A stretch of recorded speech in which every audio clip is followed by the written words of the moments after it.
Sir law and order को लेकर सवाल उठ रहा है, खूंटी मामले पर से क्या कहेंगे? देखिए, ऐसा है कि उसमें 18 लोग इन्वॉल्व थे, सभी के सभी अरेस्ट हो गए।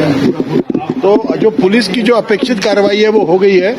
उसमें जो दूसरा मुद्दा है वो ये है कि आपको मालूम होना चाहिए कि जेजे एक्ट में प्रावधान है कि 16 से 18 बरस के बच्चे जो है, यदि वो गंभीर कांड में संलिप्त होते हैं तो उनका ट्रायल अडल्ट के रूप में चलाया जा सकता है। तो इनमें से जो लड़के 16 साल से ऊपर 18 साल से कम है, उनका हम कोशिश करेंगे कि उनका अडल्ट के रूप में ट्रायल चलाया जाए, ताकि उनको कड़ी से कड़ी सजा मिले, ताकि इस प्रकार की गंदी हरकत हमारे नौजवान पुनः ना करें। ये हमारा प्रयास रहेगा। जी, पकड़ा गया उसमें देखिए डिटेल्स मेरे पास में है उपलब्ध। अभी मैं तुरंत नाम मेरे को याद नहीं है, परंतु उसमें एक पूरी चेन थी और कोडरमा एसपी ने कड़ी मेहनत करके 1, 2, 3 ऐसे करीब 10 लोगों को पकड़ा और आखिर में पता चला कि गिरिडीह में ट्रक से पेपर को उतारते समय एक व्यक्ति ने ब्लेड से काट करके एक पेपर निकाला था उसमें से, जिसकी उसने फोटोकॉपी बना करके पूरा वायरल कर दिया। वो पेपर भी उसके घर से बरामद हो गया, सारे लोग अरेस्ट हो गए। इसमें हम लोग कड़ी कार्रवाई कर रहे हैं और मुझे उम्मीद है कि ये अब दोबारा ऐसी घटना नहीं घटनी चाहिए। नहीं, कोचिंग से नहीं जुड़ा हुआ था, नहीं, साधारण व्यक्ति है, एक ऑर्डिनरी लड़का है जो खुद पढ़ता भी था, लेबर का काम भी करता था, उसी ने काम किया है और वो पकड़ा गया है और पेपर रिकवर हो गया है।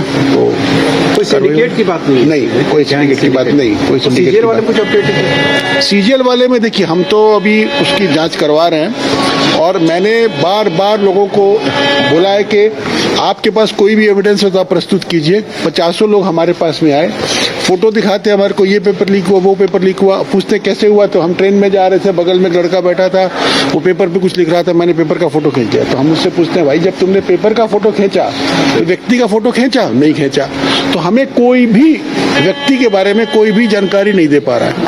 तो हमें लगता है कि कुछ प्रयोजित शक्तियां इस पूरे प्रकरण में पेपर को लीक आउट बताने का प्रयास कर रही हैं या पूरे व्यवस्था को बदनाम करने का प्रयास कर रही हैं, लेकिन फिर भी हम एक ओपन माइंड के साथ खड़े हैं। अगर किसी व्यक्ति के पास कोई भी ऐसा एविडेंस हो जो प्रूव कर सके कि पेपर लीक हुआ है, हम लोग उसको देखना चाहेंगे। अभी तक हमें ऐसा कोई भी तथ्य नहीं मिला है जो कि ये प्रूव कर सके इसमें चोरी हुई है। फोरेंसिक रिपोर्ट आएगी, लेकिन फोरेंसिक रिपोर्ट से प्रूफ नहीं होगा। इसलिए प्रूफ नहीं होगा कि आप अगर अपने मोबाइल का अगर आप अपना टाइम बैक करके, उसमें मेन आरोप क्या है? मेन आरोप ये है कि मान लीजिए पेपर 9 बजे शुरू हुआ तो 8:15 बजे पेपर हमारे पास आ गया, ये उसका कहना है। तो अगर आप अपने मोबाइल का टाइम को बैक डेट कर देते हैं और फिर किसी पेपर की फोटो खींच के फिर आगे ले आते हैं, तो उसको चेक करने का कोई मोबाइल का तरीका मेरी जानकारी में नहीं है। फोरेंसिक भी उसको जांच नहीं कर सकती है, इसलिए इसको प्रूफ और डिस्प्रूव करना असंभव है। परंतु मेरा कहना है कि जिन लोगों के द्वारा इस प्रकार की फोटोएं, इस प्रकार के तथ्य दिए जा रहे हैं, तो वो क्यों नहीं हमारे को नाम बताते उन लोगों के जिनके द्वारा ऐसा काम किया गया? एक भी नाम हमें अभी तक नहीं बताया गया, एक भी मोबाइल नंबर नहीं दिया गया है। सिर्फ इस प्रकार की फोटो दे करके पूरे व्यवस्था को, पूरे इन्वेस्टिगेशन को दिग्भ्रमित करने का प्रयास किया गया है, किया जा रहा है। यही मेरा कहना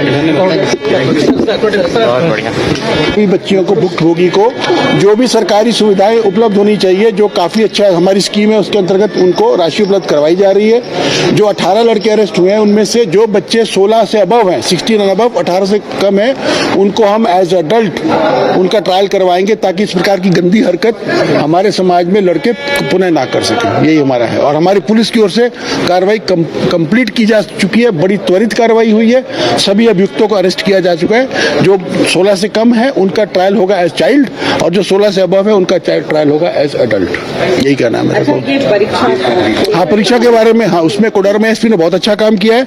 उसमें कड़ी दर कड़ी करते करते करीब 10 व्यक्तियों को अरेस्ट किया गया। आखिर में पता चला कि ये पेपर गिरिडीह में एक ट्रक के ऊपर जहाँ पेपर जा रहे थे 7 तारीख को, जो इलेक्शन इसकी डेट से करीब 7-8 दिन पहले का था, ब्लेड से काट करके पेपर निकाला गया था एक व्यक्ति के द्वारा। वो व्यक्ति भी पकड़ा गया, पेपर भी बरामद हो गया, इसलिए हमारा इन्वेस्टिगेशन उसमें जगह पर पहुंच गया है।